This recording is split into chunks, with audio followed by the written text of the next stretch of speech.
സറഗസിനെ കുറിച്ച് എല്ലാവരും പറയുന്ന വ്യക്തി സ്വാതന്ത്ര്യം വേണം അങ്ങനെ ഇങ്ങനെയാ. പക്ഷെ ഒരു പെൺകുട്ടി ഇപ്പം സറഗേറ്റ് ആവാൻ തീരുമാനിക്കുന്നു. അതായത് അവള് വാടകയ്ക്ക് ഒരു ഗർഭധാരണത്തിന് അവൾ റെഡി ആവുന്നു. വേറെ ഒരു മെന്നിനും ഒരു വിമണിനും വേണ്ടിയിട്ടാണ്.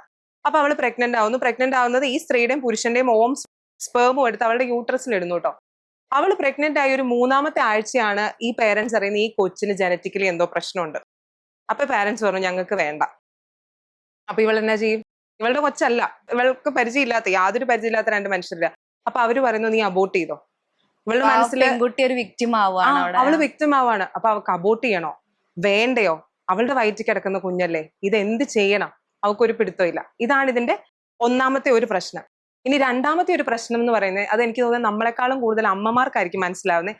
നമ്മൾ ഈ കുഞ്ഞാവേനെ കൺസീവ് ആവുന്ന സമയം തൊട്ട് ഈ കുഞ്ഞാവ നമ്മുടെ ശരീരത്തിന്റെ ഒരു ഭാഗമാണ്. പിന്നെ പ്രസവിച്ച് ഇവളെ കയ്യിലെടുക്കുമ്പോൾ അല്ലെങ്കിൽ കുഞ്ഞാവേനെ കയ്യിലെടുക്കുമ്പോൾ നമുക്ക് ഒരു സ്കിൻ ടു സ്കിൻ കോണ്ടാക്ട് വരുന്നുണ്ട്. ആ കോണ്ടാക്ട് എന്നൊക്കെ പറഞ്ഞാൽ ഒരമ്മയ്ക്ക് ജീവിതത്തിൽ കിട്ടാവുന്ന ദൈവം കനിഞ്ഞു നൽകിയിരിക്കുന്ന ഏറ്റവും വലിയൊരു കൃപയാണ്. അപ്പന്മാർക്ക് പോലും കൊടുക്കാതെ നമ്മുടെ ശരീരത്തിൽ നിന്ന് തന്നെ പുറത്തെടുത്ത് കൊടുക്കുന്നതാണ്. അപ്പൊ സറഗസിയുടെ ഒക്കെ പേപ്പർ നമ്മൾ ഒപ്പിടുമ്പോൾ എങ്ങനെയാണെന്നറിയാവോ?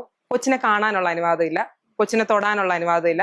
പിന്നെ ഈ കൊച്ചിനെ കുറിച്ച് നമുക്ക് യാതൊന്നും അറിയില്ല. പക്ഷെ 9 മാസം നമ്മുടെ ഉള്ളിലുണ്ടായിരുന്ന ഒരു കൊച്ചാണ്.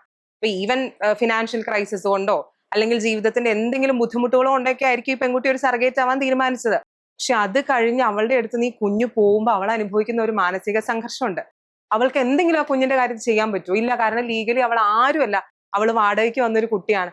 ദൈവം സൃഷ്ടിച്ച ഒരു സ്ത്രീയുടെ ശരീരം. ഈശോ എപ്പോഴും പറയുന്നില്ലേ, നിന്റെ അമ്മയുടെ അന്തരംഗത്തിലായിരുന്നപ്പോ തൊട്ട് നിന്നെക്കുറിച്ച് എനിക്കൊരു പദ്ധതിയുണ്ട്, ഞാൻ നിന്നെ നിറ്റ് ചെയ്തു എന്നാ പറയുന്നത്, വൂമ്പിൽ ഞാൻ നിന്നെ നിറ്റ് ചെയ്തു എന്നാ പറയുന്നത്. അങ്ങനെ ദൈവം വളരെ നിർമ്മലമായി സൃഷ്ടിച്ച ഒരു സ്ത്രീ, അവളുടെ ഉള്ളിലേക്ക് അതിലും നിർമ്മലമായി വരുന്ന ഒരു കൊച്ച്.